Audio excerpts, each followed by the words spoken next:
Act महापोल के आंकड़े सामने आने के बाद पूर्व मुख्यमंत्री वसुंधरा राजे बहुत ज्यादा एक्टिव हो गई हैं। कल वसुंधरा राजे ने राज्यपाल कलराज मिश्र से मुलाकात की है और जिसकी तस्वीर उन्होंने सोशल मीडिया साइट एक्स पर खुद शेयर की है। इससे पहले वसुंधरा राजे जयपुर में आरएसएस के दफ्तर भी पहुंची थी, जहां पर उन्होंने आरएसएस के वरिष्ठ नेताओं से मुलाकात की थी। ये पहला चुनाव ऐसा है जब राजस्थान में चुनाव हो रहा है और वसुंधरा राजे का चेहरा सीएम के तौर पर प्रेजेंट नहीं किया गया है। अब ऐसे में उनका ज्यादा एक्टिव हो जाना यह भी दिखाता है कि क्या वो अपनी जीत को लेकर या अपने मुख्यमंत्री बनने को लेकर पूरी तरीके से आश्वस्त हैं। इसीलिए मुलाकातों का दौर भी लगातार जारी है। अब इन सब के बीच में एक और बड़ी खबर आपको बता दें, 5 राज्यों में विधानसभा चुनाव के परिणाम आने में अब सिर्फ कुछ घंटों का समय बच गया है और न्यूज 18 इंडिया महा कवरेज आपको कल सुबह 6 बजे से दिखाने वाला है। इन सब के बीच में जयपुर पहुंचे केंद्रीय मंत्री अनुराग ठाकुर ने बहुत बड़ा दावा कर दिया है और वो दावा यह है कि राजस्थान में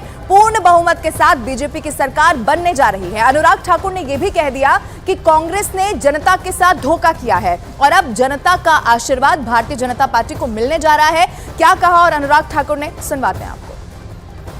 जनता का इंतजार खत्म होगा, अराजकता भ्रष्टाचार से छूट मिलेगी और राजस्थान की कांग्रेस की इस लूट वाली सरकार से अब मुक्ति मिलेगी।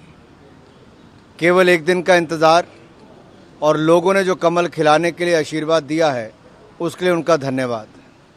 दावा कांग्रेस कर रही है कि उनकी योजनाओं के बदौलत दोबारा से रिपीट होगी सरकार।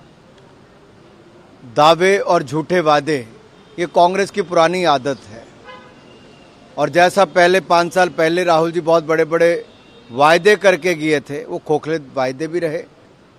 और अब मैं इतना ही कहूँगा कि कांग्रेस का चेहरा बेनकाब हो चुका है। कल केवल नतीजे आने बाकी हैं और जनता जो एक अच्छी सरकार चाहती थी वो भारतीय जनता पार्टी बनाएगी। अब इन सबके बीच कांग्रेस नेता डीके शिव कुमार ने बहुत बड़ा आरोप लगा दिया है और आरोप ये कि बीआरएस तेलंगाना में हॉर्स ट्रेडिंग की कोशिश में है और इसके लिए वो कांग्रेस के उम्मीदवारों से संपर्क कर रही है। ऐसा इसीलिए क्योंकि एक दिन पहले तेलंगाना के एग्जिट पोल में कांग्रेस की जीत के संकेत मिल गए थे।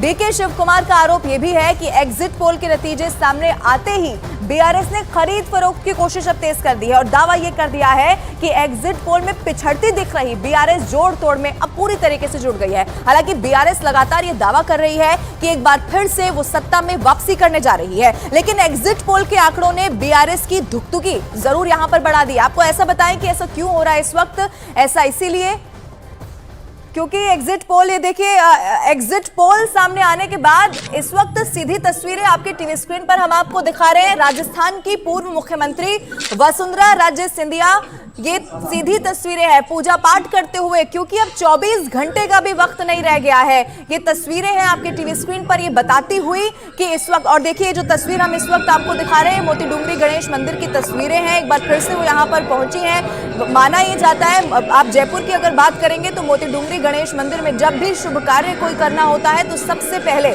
हर कोई इसी दरबार में पहुंच जाता है और एक बार फिर से वसुंधरा राजे सिंधिया भी यहां पर पहुंच गई है। चूंकि एग्जिट पोल में बीजेपी की सरकार बनती हुई दिखाई दे रही है राजस्थान में, लेकिन क्या मुख्यमंत्री एक बार फिर से बीजेपी की जब सरकार बनेगी तो वसुंधरा राजे होंगी क्या? इसी